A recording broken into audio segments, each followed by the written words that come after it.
여러분 반갑습니다. 누가복음 말씀 묵상 시간입니다.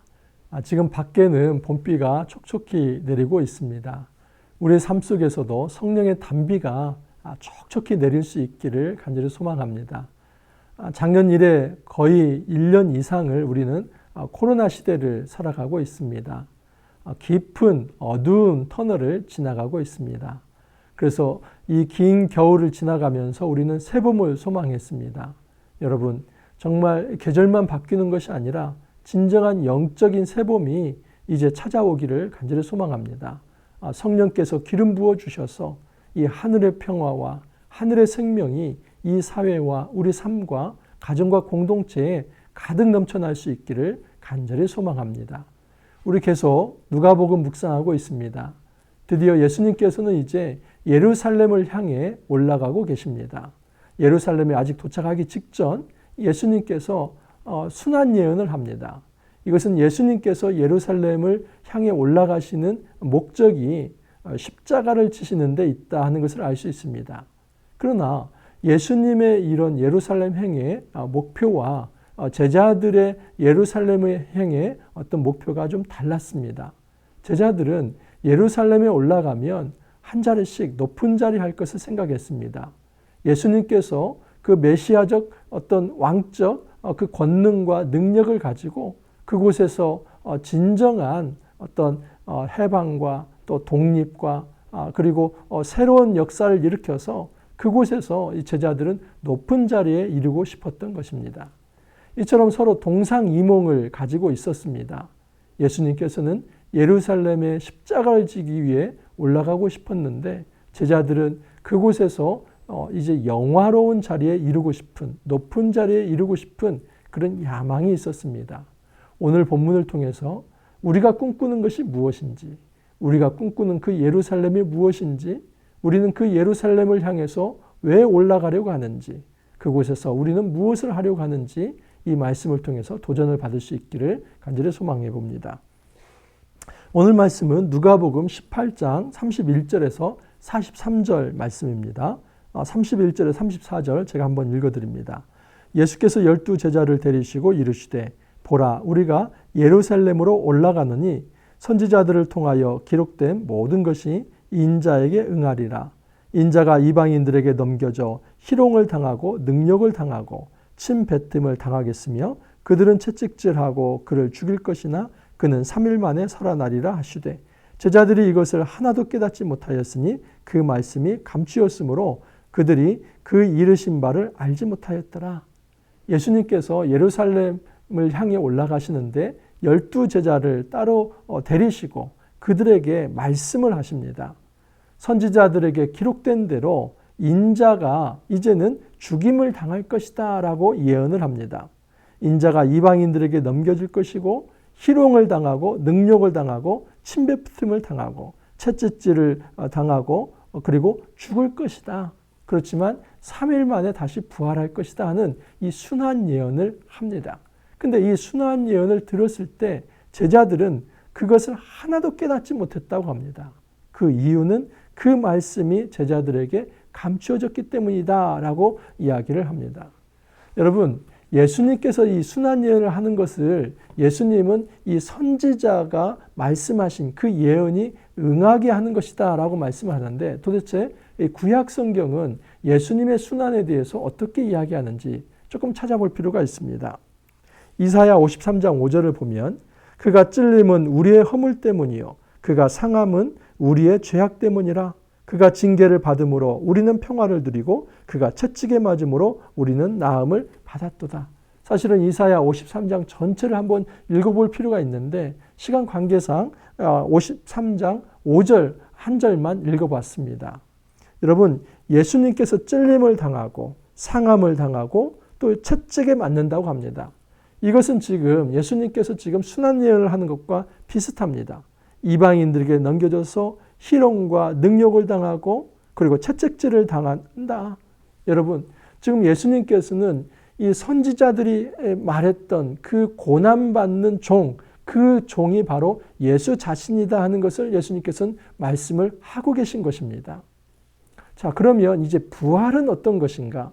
실제로 여러분, 예수 그리스도가 이 부활하는 것이 이 구약에서 어떤 한 개인이 부활한 그 메시아를 어떤 부활하는 분으로 명시적으로 이야기하지는 않습니다. 하지만 많은 부분들이 예수 그리스도의 부활을 지지하고 있습니다.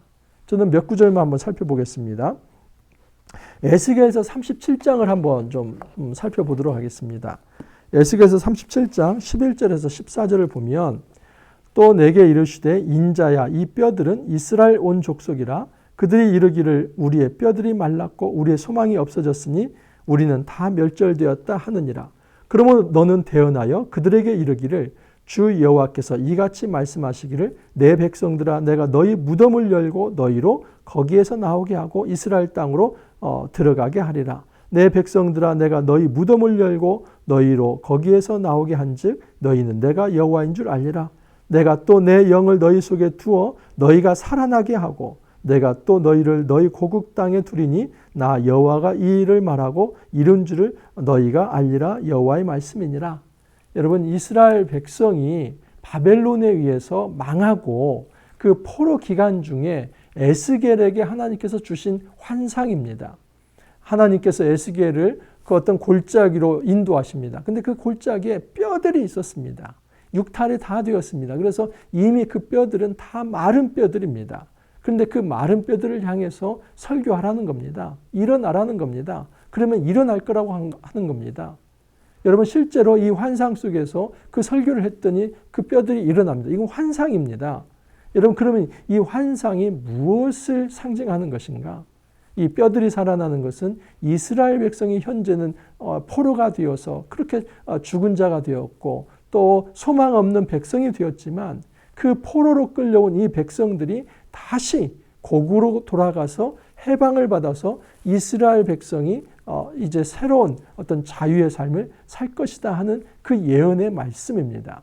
그러니까 지금 이 다시 살아나리라 하는 것은 포로로부터 해방되는 것을 이야기합니다. 자, 그런데 여기에 멈추지 않고 한 목자에 대해서 이야기를 합니다.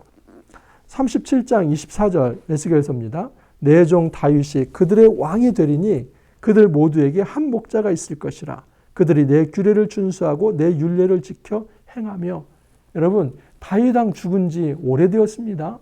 그리고 남유다가 지금 바벨론에 의해서 망했습니다. 그리고 다윗 왕과는 끊어졌습니다. 그런데 24절을 보면 내 종 다윗이 그들의 왕이 될 것이다. 다시 말해서 지금 이 육탈이 다 되어버린 이 죽은 자와 같은 포로 백성들이 그들이 다시 살아나서 예루살렘으로 돌아올 텐데 그때에 그들을 인도하는 한 목자, 그들은 다윗 왕이 될 것이다 하는 겁니다.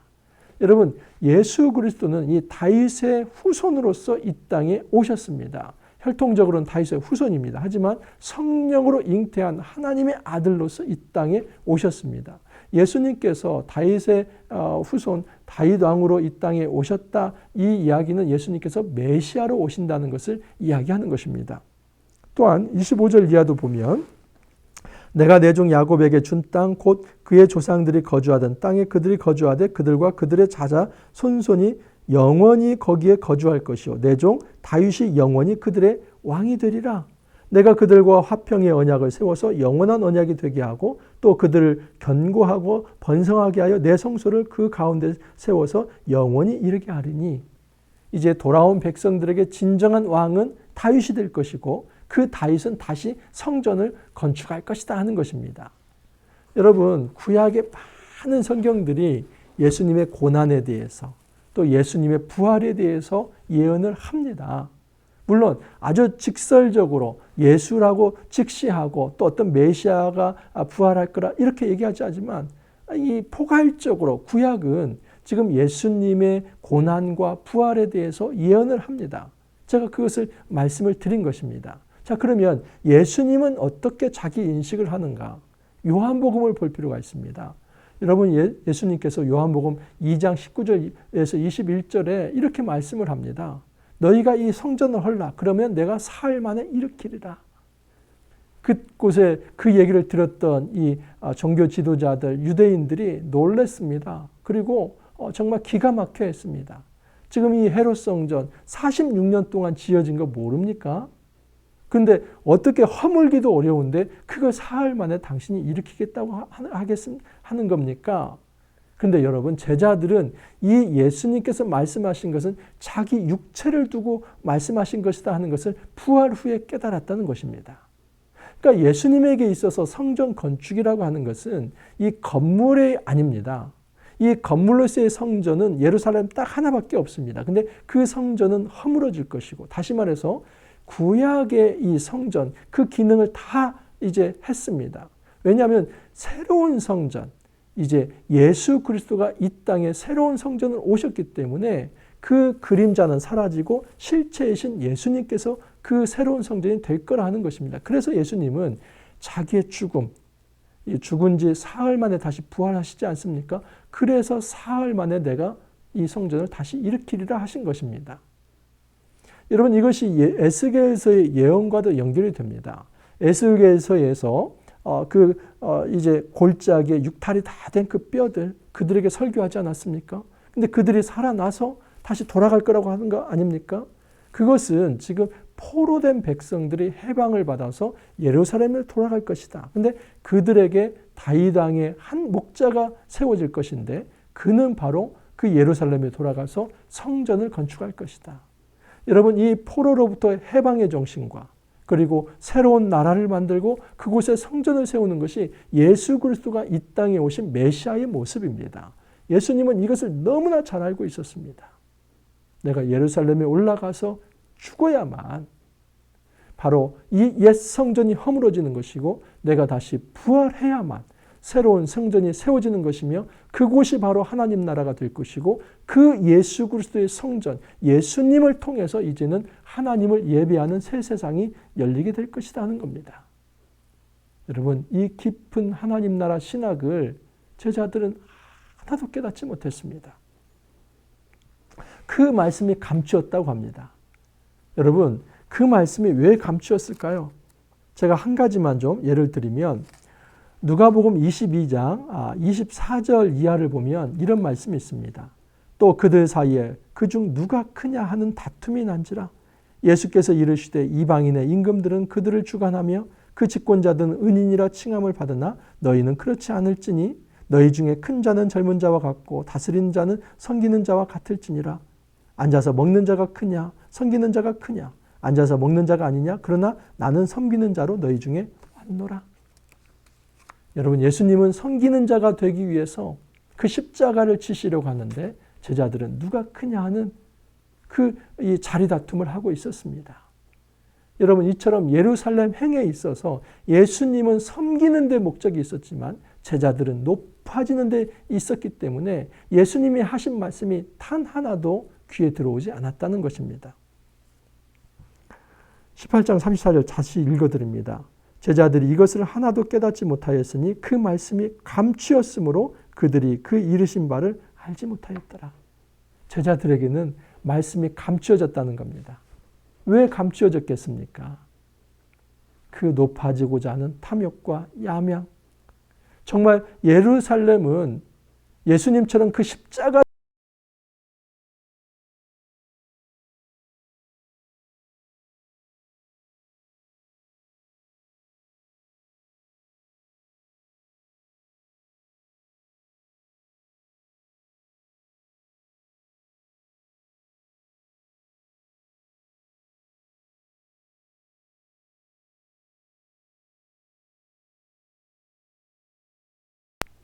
고난받는 종, 그 종이 죽어야만 다시 부활이 있을 텐데, 그 부활을 통해서 이제는 새로운 성전을 건축할 것이며 하나님 나라가 임하게 하여서 이제 새로운 하나님 나라 백성이 하나님께 예배하는 새로운 세상을 만들겠다. 이것이 예수님께서 예루살렘에 올라가고자 하는 목적이었습니다.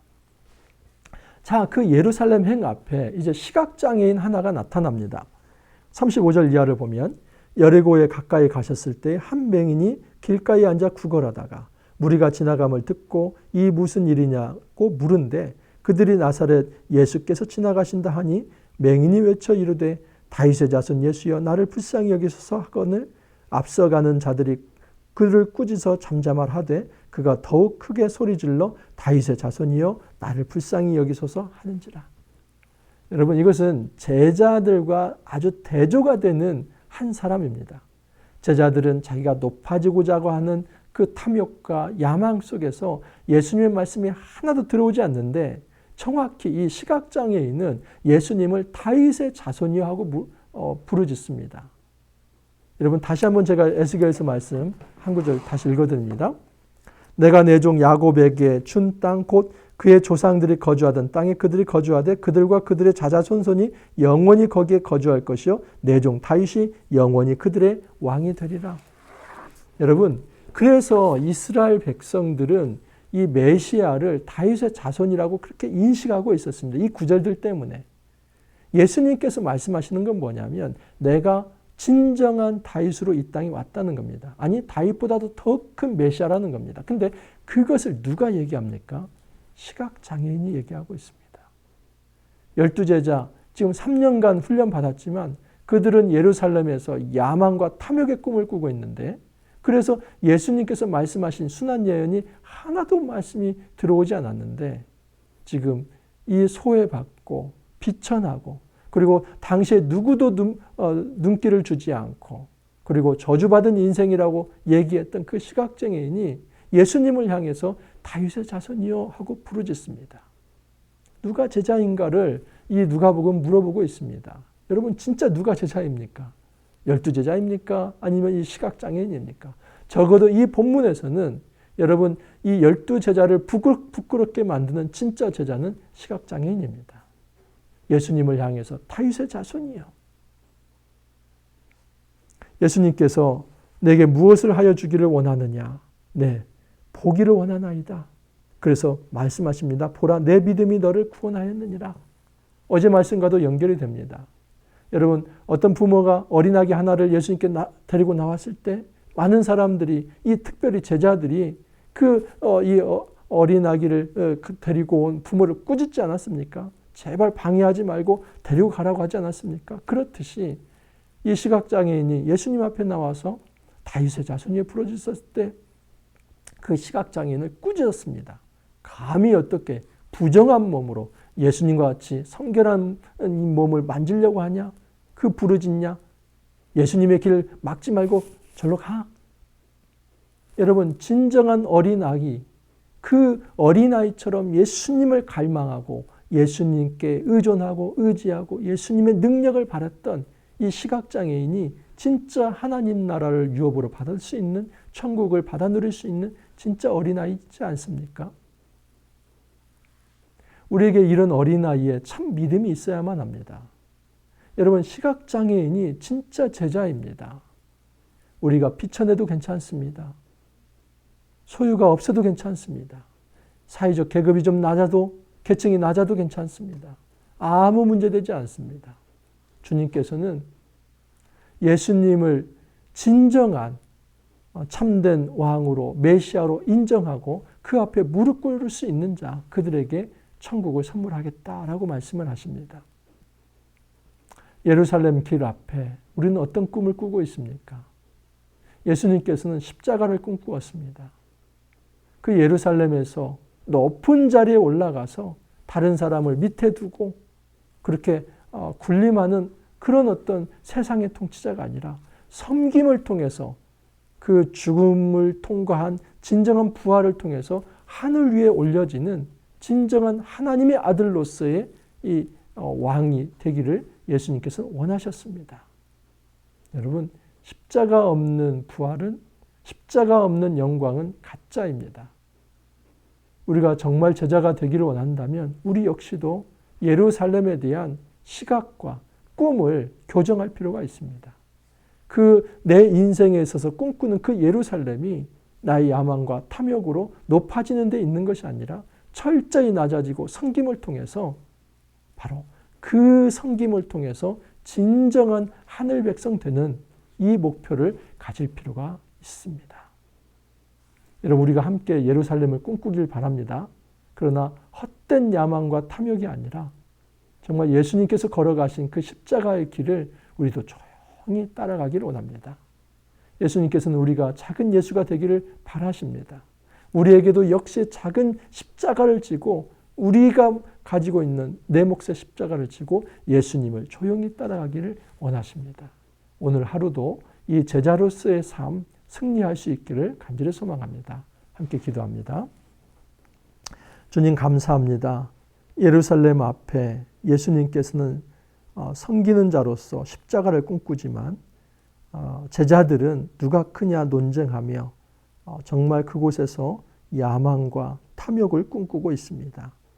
정말 우리가 이 예루살렘 길 앞에서 이런 탐욕을 꿈꾸는 자가 아니라 오히려 시각장애인처럼 겸비하고 겸손한 마음으로 다윗의 자손이여 제발 우리를 고쳐주십시오 하는 그 겸손함이 우리 안에 있게 하여 주옵소서. 우리에게 맡겨주신 작은 십자가를 우리도 지고 예수님을 따르는 진정한 제자도의 길, 이 예루살렘을 향한 길 이제는 뚜벅뚜벅 걸어갈 수 있도록 주님 도와주옵소서. 우리 힘으로 할 수 없습니다. 성령께서 임자하여 주셔서 이 거룩한 제자의 길 아름답게 살아갈 수 있도록 주님 축복하여 주옵소서. 감사하고 예수님 이름으로 기도합니다. 아멘. 중국발 황사가 있습니다. 정말 바라기는 이 봄비가 그런 황사도 좀 다 씻어갈 수 있기를 간절히 소망합니다. 오늘 하루도 여러분 안전하게 또 건강하게 평안하게 하루 잘 생활하시길 바랍니다. 잘 생활하시고 또 내일 찾아뵙도록 하겠습니다. 감사합니다.